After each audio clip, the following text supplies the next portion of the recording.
Olá, turminha, tudo bem? A Pro está aqui para mais uma videoaula de hoje. Vamos lá? E nesta videoaula, nós faremos a correção das atividades que a Pro deixou ontem, neste mesmo horário. A Pro deixou atividades das disciplinas de matemática e linguagem. Os nossos temas eram medir o corpo, imaginar é comigo, das páginas 139 até a 146. Vamos recordar a nossa videoaula passada. O tema é medir o corpo.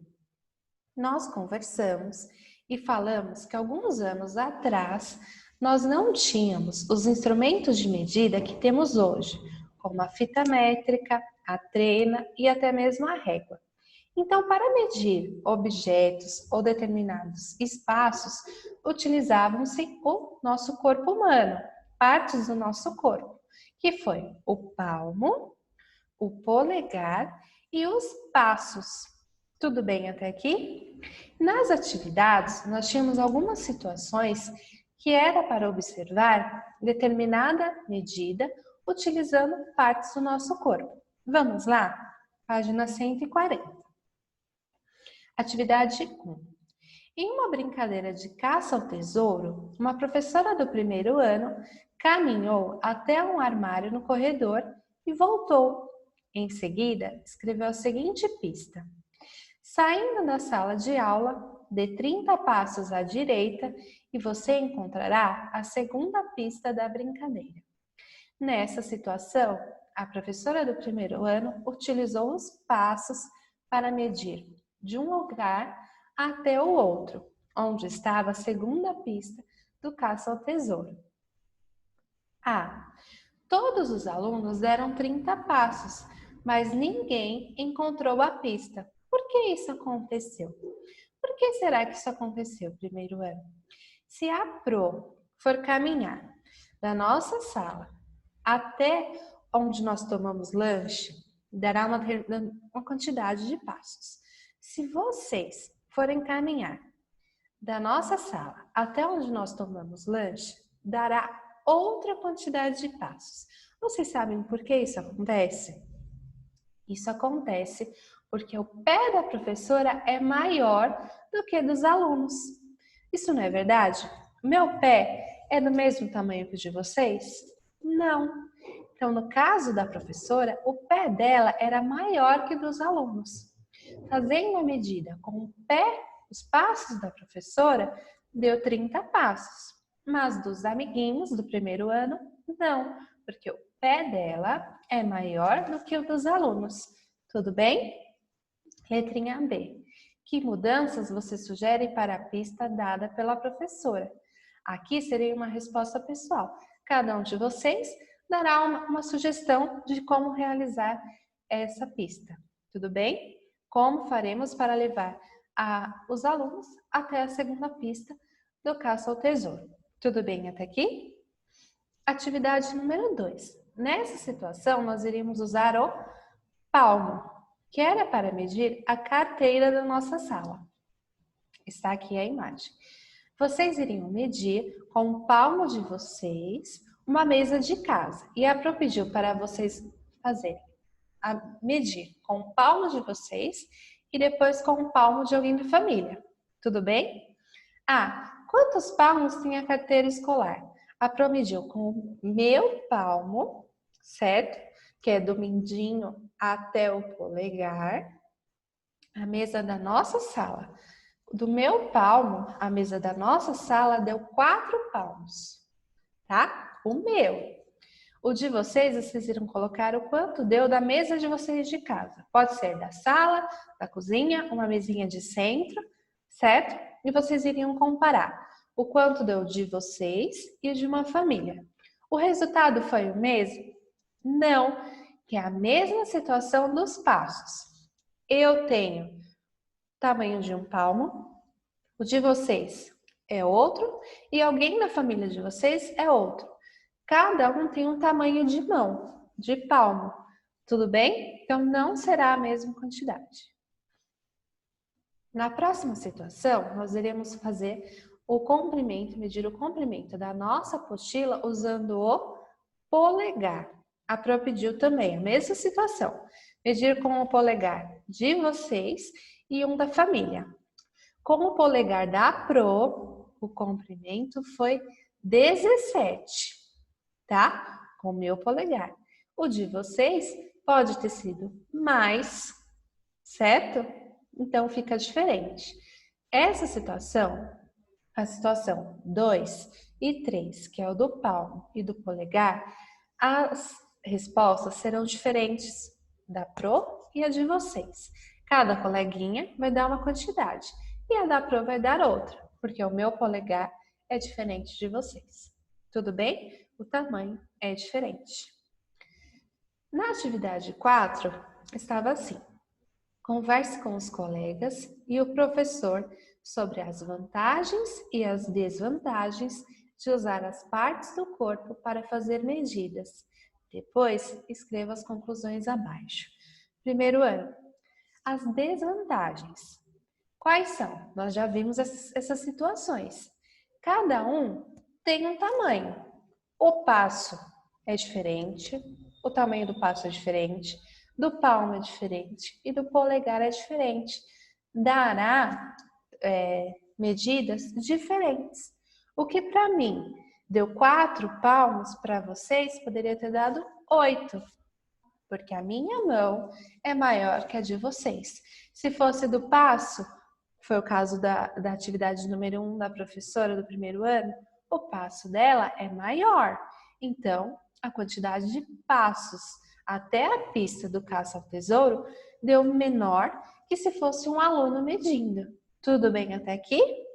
Muito bem. Aqui a Pro colocou a vantagem, que não é necessário o uso de instrumentos de medida, régua, fita métrica, etc. Essa é uma vantagem, que não é necessário caso eu esteja em algum local que eu não tenha régua, uma fita métrica ou uma trena, eu uso a parte do meu corpo, mas não será a mesma medida. Tudo bem? E a desvantagem é essa, que não os passos, o palmo, o polegar, não são todos na mesma medida. Tudo bem até aqui? Na página 144, nós tínhamos atividade 1. Escreva 2 travessuras de Nina. Nós tínhamos lá o poema da Nina e teremos que procurar 2 travessuras que ela fez lá. A Pro irá colocar 2. Ela sobe na lua e brinca na estrela. 2. Faça um desenho para o trecho a seguir do poema Nina. O trecho era: sobe na lua, brinca na estrela, usa uma fita de cor vermelha. Aqui a Pro colocou só um desenho para ilustrar essa parte do poema. Mas cada um de vocês iriam fazer um desenho relacionado a esse trecho. Tudo bem? Na página 145, nós tínhamos aí 3. Observe as sílabas destacadas nas palavras e contorne a consoante que vem após a vogal. Nós tínhamos o trecho: sobe na lua, brinca na estrela, usa uma fita de cor vermelha. O destaque era o brim, o es e o ver. Nós tínhamos que destacar, contornar a consoante que vem após a vogal. Olha lá, aqui no brim, a consoante que vem depois da vogal é o N. No es, a consoante que vem depois da vogal é o S. E no ver, a consoante que vem depois da vogal é o R. Tudo bem? 4. Agora, registre as consoantes contornadas. O N, o S e o R. Tudo bem até aqui? Atividade número 5. Leia as palavras da coluna 1, depois complete as palavras da coluna 2 com as letras R ou S para formar novas palavras. Na coluna 1, nós tínhamos a palavra mito, pata, cota, moto, dó, lago, sai, pede e gota. Na coluna 2, os espacinhos nós iremos completar com R ou S para formar novas palavrinhas. Então, vamos lá. Mito, eu posso completar com R ou S. Se fosse R, ia ficar mirto. Se eu completar com S, vai ficar misto. Tudo bem? Próxima palavra era pata. Se eu colocar o R, vai ficar parta. Se eu colocar S, vai ficar pasta. A próxima era cota. Se eu colocar o R, vai ficar corta. Ou o S vai ficar costa. Tudo bem? Moto. Se eu coloco o R, vai ficar morto. Se eu colocar o S, vai ficar mosto. Tudo bem? Dó. Se eu colocar o R, vai ficar dor. Se eu colocar o S, vai ficar doce. Lago. Se eu colocar o R, vai ficar largo. E se eu colocar S, vai ficar lasgo. Então, o correto é o R. Sai. Se eu colocar o R, vai ficar sair. Pede. Eu vou colocar o R, vai ficar perde. E o gota, eu vou colocar o S, que fica gosta. Então, as palavrinhas que nós criamos foram misto, pasta, corta, morto, dor, largo, sair, perde e gosta. Tudo bem até aqui? Na página 146, nós tínhamos atividades de casa. 1. Qual opção pode ser usada para medir cada objeto? Pinte os quadradinhos de acordo com a legenda. Nessa situação, se eu fosse utilizar parte do meu corpo para medir, azul se fosse passo, vermelho se fosse palmo e verdinho se fosse a polegada. O livro, eu posso usar tanto a polegada como o palmo, certo? O sofá, eu posso usar o passo ou o palmo. A borracha, nós podemos usar a polegada, porque é algo menor, um objetivo menor. E o tapete, nós podemos usar o palmo ou o passo. Tudo bem até aqui? E a atividade número 2.